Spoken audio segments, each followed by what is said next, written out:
Trauma serial आप शमीम में आप देखेंगे कि ये जो अब्दुल बारी है वो मज़ीद गुस्से में आ चुका है और कहता है कि मैं तुम्हारी गलतियों को रोज़ बरोज़ देखता जा रहा हूँ और इग्नोर करता जा रहा हूँ, लेकिन पता नहीं क्यों तुम्हें समझ नहीं आ रही कि तुम्हें इस घर में कैसे रहना है।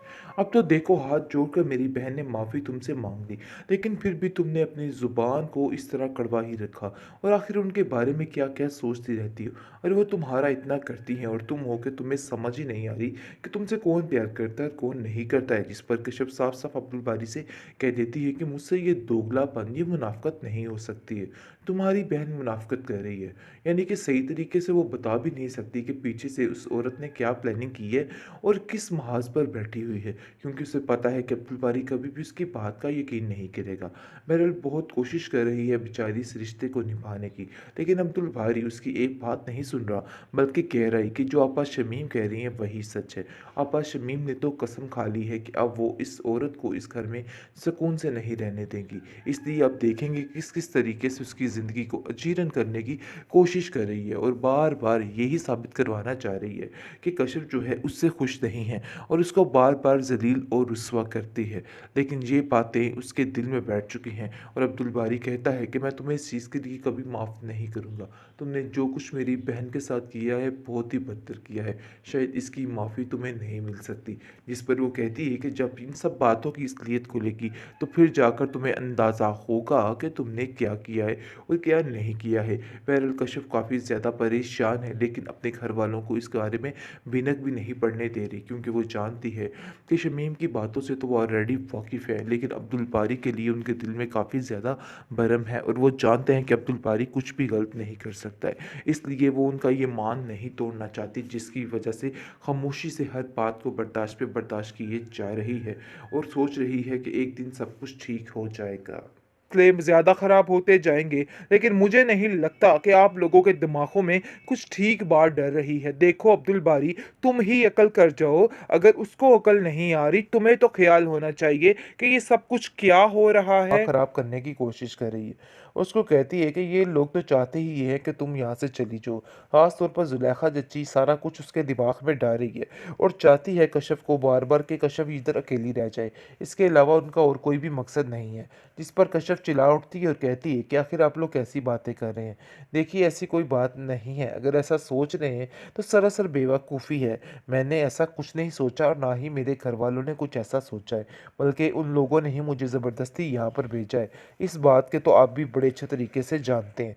दूसरी तरफ सायरा जो है वो आ चुकी है वापस और आकर अपनी बहन से कहती है कि मैं उधर सारे रिश्ते नाते ख़त्म करके आ चुकी हूँ और अब मज़ीद मैं वहाँ पर कभी भी नहीं जाऊँगी। जिस पर आप देखेंगे कि वो कहती है कि आपको उधर जाना ही नहीं चाहिए था। लेकिन आप देखेंगे कि सायरा उधर दो टोक बातें सुनाने के लिए उस घर में गई थी, क्योंकि उस घर में जो-जो कुछ उसके साथ हुआ था, वो दोबारा इस चीज़ पर यानी कि देखना चाहती थी अपनी आँखों से, ताकि फ़ैसला करने में उसको मुश्किल ना हो। बहरहाल वो सब कुछ ख़त्म करवा कर वो कर अब वापस आ चुकी है। ये इसने बहुत बड़ी हिमाकत की जो उधर दोबारा चली गई। अब देखेंगे कि बहुत ज़्यादा शुमैला भी खुश हो चुकी है कि वाक़ई में उससे पक्की-पक्की जान छूट चुकी है।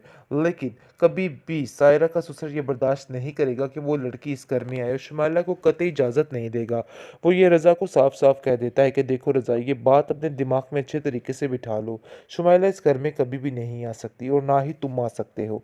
मैंने तुमसे पहले ही कहा था कि अगर सायरा इस घर में आती है तो तुम्हारे इधर आना बनता है, वरना बिल्कुल भी नहीं। इस घर में आने की तुम्हें बिल्कुल भी परमिशन नहीं है और अगर तुम ऐसा सोच रहे हो तो ये बिल्कुल गलत है। ऐसा कभी भी नहीं हो सकता। मेरे जीते जी तो बिल्कुल भी नहीं। बेहतरीन ड्रामा सीरियल वापस शमीम किस एपिसोड में आप देखेंगे कि कश्यप जो है वो काफ़ी परेशान है अब्दुल बारी के इस रवैये की वजह से। लेकिन शमीम बड़ी चालाकी के साथ कहती है कि देखो अब्दुल बारी, तुम्हें हिम्मत हौसले से काम लेना होगा। ऐसे मामले काफ़ी ख़राब हो जाते हैं।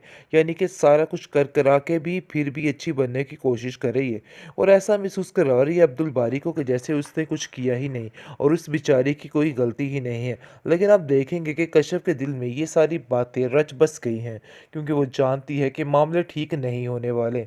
नसीम फिर भी कुछ ठीक होने की कोशिश कर रही है, लेकिन ये औरत शमीम जो है ये फिर कोई नया फसाद खड़ा कर देती है कि सारा मामला ख़राब हो जाता है। कश्यप बहुत ज़्यादा परेशान हो चुकी है और अब्दुल बारी से कहती है कि मुझे नहीं लगता यहाँ पर हालात ठीक होंगे। अब्दुल बारी कहता है कि आपा शमीम हर तरीके से अपने हालात को यानी कि ठीक करने की कोशिश कर रही हैं, लेकिन मुझे नहीं लगता कि तुम इन सब चीज़ों में उनको ठीक होने दोगी, क्योंकि मैं समझ चुका हूँ कि तुम जानबूझकर ये सब कुछ कर रही हो। देखो उनका और कोई ठिकाना नहीं है और ये बात तुम अपने ज़हन में अच्छे तरीके से बिठा लो, क्योंकि और वो यहाँ से नहीं जा सकती।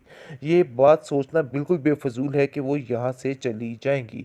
ऐसा बिल्कुल भी नहीं हो सकता है। जिस पर कश्यप कहती है कि मैं ऐसा कुछ भी नहीं चाहती हूँ। बहरहाल बात ये है कि जब तक समन की तबीयत बेहतर नहीं होती मैं यहाँ पर ही हूँ। लेकिन जैसे ही उसकी तबीयत सुधरती है तो मैं यहाँ से फ़ौरन चली जाऊँगी, क्योंकि वो जान चुकी है कि यहाँ पर रहना सरासर बेवकूफ़ी है और कुछ भी ठीक होने वाला नहीं, बल्कि हालात मज़ीद ख़राब होने वाले हैं।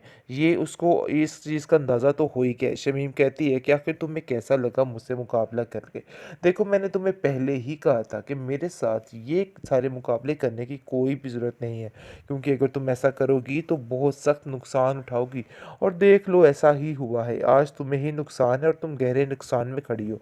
जिसको सुनकर कश्यप कहती है कि मुझे इन सब चीज़ों की कोई परवाह नहीं है और ना ही मैं किसी के ऊपर कुछ बर्डन करना चाहती हूँ। बस बेहतर यही है कि बस ठीक होती है समझ जैसे ही मैं यहाँ से चली जाऊँगी, क्योंकि मुझे भी आपसे जंग लगाने का कोई भी शौक नहीं है। दूसरी तरफ आप देखेंगे कि शमीम जो है वो नसीम का दिमाग ख़राब करने की कोशिश कर रही है। उसको कहती है कि ये लोग तो चाहते ही ये है कि तुम यहाँ से चली जाओ। ख़ास तौर पर ज़ुलेखा जच्ची सारा कुछ उसके दिमाग में डाल रही है और चाहती है कश्यप को बार-बार कि कश्यप इधर अकेली रह जाए। इसके अलावा उनका और कोई भी मकसद नहीं है। जिस पर कश्यप चिल्ला उठती है और कहती है कि आखिर आप लोग कैसी बातें कर रहे हैं? देखिए ऐसी कोई बात नहीं है। अगर ऐसा सोच रहे हैं तो सरासर बेवकूफ़ी है। मैंने ऐसा कुछ नहीं सोचा और ना ही मेरे घरवालों ने कुछ ऐसा सोचा है, बल्कि उन लोगों ने ही मुझे ज़बरदस्ती यहाँ पर भेजा है। इस बात के तो आप भी बड़े अच्छे तरीके से जानते हैं। दूसरी तरफ सायरा जो है वो आ चुकी है वापस और आकर अपनी बहन से कहती है कि मैं उधर सारे रिश्ते नाते ख़त्म करके आ चुकी हूँ और अब मज़ीद मैं वहाँ पर कभी भी नहीं जाऊँगी। जिस पर आप देखेंगे कि वो कहती है कि आपको उधर जाना ही नहीं चाहिए था। लेकिन आप देखेंगे कि सायरा उधर दो टोक बातें सुनाने के लिए उस घर में गई थी, क्योंकि उस घर में जो कुछ उसके साथ हुआ था वो दोबारा इस चीज़ पर यानी कि देखना चाहती थी अपनी आँखों से, ताकि फ़ैसला करने में उसको मुश्किल ना हो। बहरहाल वो सब कुछ ख़त्म करवा कर वो कर अब वापस आ चुकी है। ये इसने बहुत बड़ी हिमाकत की जो उधर दोबारा चली गई। अब देखेंगे कि बहुत ज़्यादा शुमैला भी खुश हो चुकी है कि वाक़ई में उससे पक्की-पक्की जान छूट चुकी है। लेकिन कभी भी सायरा का ससुर ये बर्दाश्त नहीं करेगा कि वो लड़की इस घर में आए और शुमैला को कतई इजाज़त नहीं देगा। वो ये रज़ा को साफ-साफ कह देता है कि देखो रज़ा, ये बात अपने दिमाग में अच्छे तरीके से बिठा लो। शुमाइला इस घर में कभी भी नहीं आ सकती और ना ही तुम आ सकते हो। मैंने तुमसे पहले ही कहा था कि अगर सायरा इस घर में आती है तो तुम्हारे इधर आना बनता है, वरना बिल्कुल भी नहीं। इस घर में आने की तुम्हें बिल्कुल भी परमिशन नहीं है और अगर तुम ऐसा सोच रहे हो तो ये बिल्कुल गलत है। ऐसा कभी भी नहीं हो सकता। मेरे जीते जी तो बिल्कुल भी नहीं।